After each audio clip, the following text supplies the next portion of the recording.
10 years ago, the world went through a zombie apocalypse. Now in the present, the situation hasn't gotten any better, and the zombies have evolved in distinct types. The dumb zombies are the homers. They're slow and do stupid things like getting their tongue stuck on ice, so they're easy to kill. The smart zombies are the Hawkings. They are able to make plans, like taking the eye of a dead scientist to open a door with an iris scan lock. Lastly, there are the ninja zombies, who know how to sneak around and hide to catch their victims by surprise. In DC, there's a group of 4 survivors formed by Tallahassee, Wichita, her boyfriend Columbus, and her sister Little Rock. They've been sticking together for a decade and learned to fight in perfect teamwork. They make their way through the field and kill zombie after zombie without hesitation, bringing them down before they can even scratch them. After a long but very effective fight, the group finishes killing the whole horde and makes their way to the White House, which becomes their new home. For the first few days, things go great. They have lots of fun together and fix the decorations to fit their tastes. They also celebrate Little Rock's 18th birthday. Tallahassee has become a father figure to her and is very protective, but Little Rock is getting tired of being stuck with adults. She wants to hang out with people her age and not being called little girl, which Tallahassee doesn't understand. Some weeks alter, Tallahassee decides to celebrate Christmas in November and he gives Little Rock a gun that used to belong to Elvis. Little Rock hates it because he's always giving her guns, so she leaves the room to shoot zombies in frustration. Later in the bedroom, Columbus surprises Wichita with a ring, asking her to marry him. Wichita gets nervous because she thinks all married people end up divorced, so Columbus gives her time to think about it. The next morning, the guys discover that the sisters left, only leaving a very vague note behind. On the road, the sisters are traveling in Tallahassee's modified car and agree they shouldn't have gotten attached.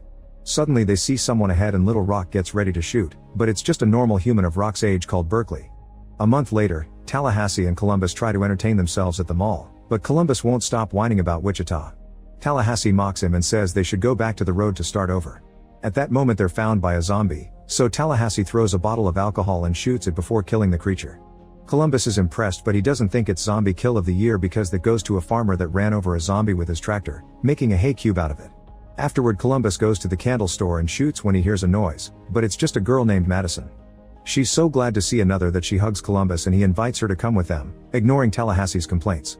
Later at the White House, the guys notice that Madison is pretty dumb, but Columbus is so desperate for company that he agrees to do the dirty with her anyway. In the middle of the night, Tallahassee hears a noise and searches for the source, shooting at the first sign of movement. It's Columbus, who dodges just in time. They go to investigate together and are shocked to find Wichita in the garage. She explains she came back for more weapons and that Little Rock is gone. She had a crush on Berkeley, who was a musician and a pacifist that survived based on conflict avoidance. Hearing this makes Tallahassee freak out, thinking his little girl has lost the way. Little Rock and Berkeley wanted to go to Graceland but Wichita said no, so they left without her while she was asleep. Wichita is very worried about her sister because she's traveling without protection, and Berkeley told them about a new kind of zombie that it's tougher and faster. Tallahassee announces he and Columbus will help her find Little Rock, ignoring Wichita's wish to hunt alone. Then she apologizes to Columbus for leaving without a proper talk, only to be interrupted by Madison. Wichita gets jealous and starts acting cold toward Columbus. When everyone is ready, Tallahassee learns that Wichita got a minivan to come here and freaks out because it isn't manly. However, they have no choice since working vehicles are scarce nowadays. Madison forces her way into the group to come along and Wichita's jealousy gets worse. The guys leave Madison's things behind because their rule is to travel light. Meanwhile, Little Rock and Berkeley continue to travel together and Little Rock shoots at random objects like a money truck for fun. She then confesses she never got to try Mary Jane and Berkeley pulls out a bag full of it to share. The car gets full of smoke and Berkeley sings love songs for Little Rock. Back to Columbus group, Madison reveals she grabbed the ring from the bedside drawer, which annoys Wichita more. A passive-aggressive conversation starts between Columbus and Wichita over the subject until Tallahassee suddenly stops the car, causing Madison to fall forward and hit her head. It turns out there's a fancy bus nearby and they agree to change vehicles. On the way there, Columbus and Wichita continue to argue over their situation. Once they reach the bus, Madison opens the door and accidentally triggers the alarm, which gets the attention of a bunch of zombies. Following their old teamwork tactics, Columbus jumps on the roof of the bus and opens fire while giving Wichita and Tallahassee directions. The zombies start going down one by one without even a chance to hurt the group, thanks to the tactics they've been practicing for a decade.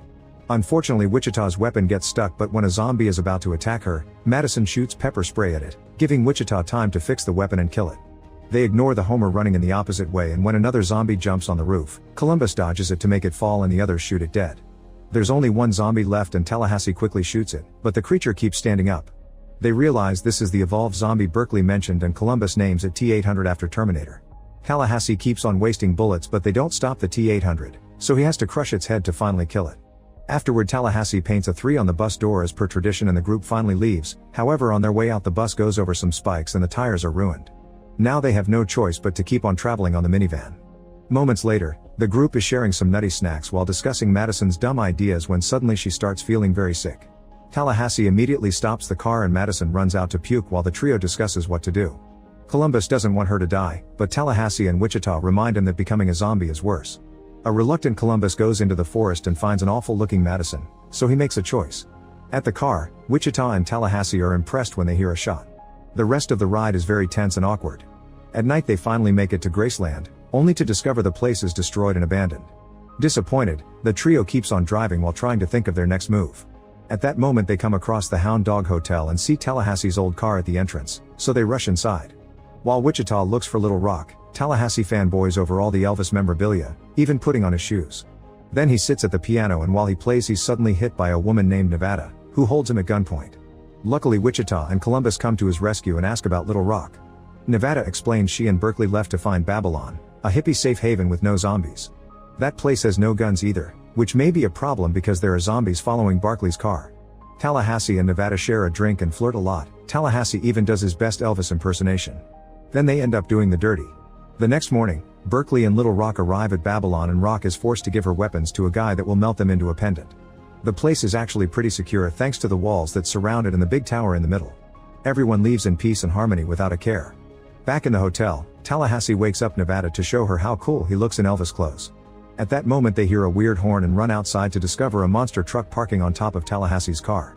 Furious, he goes to argue with the driver, whose name is Albuquerque and he happens to be a friend of Nevada's. While the men yell at each other, the others notice how similar they are, as if they were a satire of each other. Suddenly a second guy called Flagstaff comes out of the monster truck to support his friend Albuquerque since they've been traveling together. Flagstaff is a lot like Columbus and even has his own survival rules, although he calls them commandments. An argument ensues between the 4 men, who are acting like kids to impress the ladies. Eventually Nevada snaps and calms them down. Albuquerque and Flagstaff explain they came back because the T-800s have taken over the area. The group heads inside for some drinks and when another argument is about to start, they hear a noise and discover the T-800s are outside. Albuquerque and Flagstaff rush outside and fight the zombies, bringing them down in a matter of minutes. Afterward they come back to show off how cool they are, only for Nevada to notice Albuquerque has been bitten. He tries to pretend it's just a tattoo but he suddenly pukes, so he reveals Flagstaff was bitten as well. After Flagstaff also pukes, both guys turn into zombies and a fight ensues.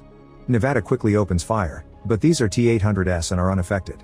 The others take the fight to the corridor and use Elvis memorabilia to attack. The zombies manage to corner the duo on top of a pool table, so they use the balls and cue sticks to defend themselves. The fight continues as the men and the zombies throw each other all over the place, which makes it hard for Nevada and Wichita to fire because they don't want to hurt the guys. Eventually Tallahassee manages to bring down Albuquerque with an Elvis statue then crushes his head with a guitar. At that moment Flagstaff tackles Columbus, giving Nevada the chance to shoot him in the head to kill him too. Tallahassee wonders if this can be zombie kill of the year, but Columbus thinks one better happened in Italy. A guy put up some mannequins to attract the zombies and dropped the Tower of Pisa on them. Afterward Tallahassee says goodbye to Nevada with a kiss and she gives him an Elvis ring so he remembers to visit her again. Then he tries driving the monster truck, but he can't control it at all and they have to leave on the minivan again. A few hours later, Wichita is trying to fix her relationship with Columbus when suddenly they see an ice cream truck passing by. It's being driven by Madison, who is alive and well. It turns out Columbus only pretended to shoot her but actually let her go, and her sickness had been a nut allergy. She joins the group again and for the rest of the night they have to put up with her babbling. The next morning, the group makes it to Babylon and they think this could be their forever home. As a final goodbye, Tallahassee blows up the minivan. He doesn't want to leave his guns behind, but he's desperate to see Little Rock so he has no choice. Once everyone's weapons have been melted, the group is allowed inside and they hurry to hug Little Rock. She apologizes for leaving, but she also tells them they won't fit in here because this is too peaceful for them. Finally seeing his little girl as an adult, Tallahassee decides to go back to the road and start over somewhere else. Later that night, Tallahassee is driving away on a truck when he suddenly hits a zombie. The creature stands up easily, meaning it's a T-800. To his shock, there's a huge horde of them running toward Babylon. Tallahassee immediately drives back at full speed and warns everyone about the zombies, making them cut the music and the fireworks. Berkeley doesn't take him seriously and Little Rock breaks up with him. There isn't a single weapon there, so Tallahassee makes an alternate plan by using the tower's biodiesel. Everyone works together to create a huge bomb, and the hippies are quickly trained on how to hold up a shield. Lastly they bring down a wall and put up a contraption with fireworks to get the zombies' attention. As the creatures begin coming in, the team starts a fire on the ground before running to safety. The flames soon cause a huge explosion, which kills all the zombies in one big boom. Unfortunately, there's a second horde coming and the team has to fight them with shovels. They manage to kill a few of them, but there are too many to keep up with and they won't be able to hold for long. Tallahassee announces this is the end and they hug each other as they share I love yous to say goodbye. Suddenly they hear a horn and Nevada shows up in the monster truck.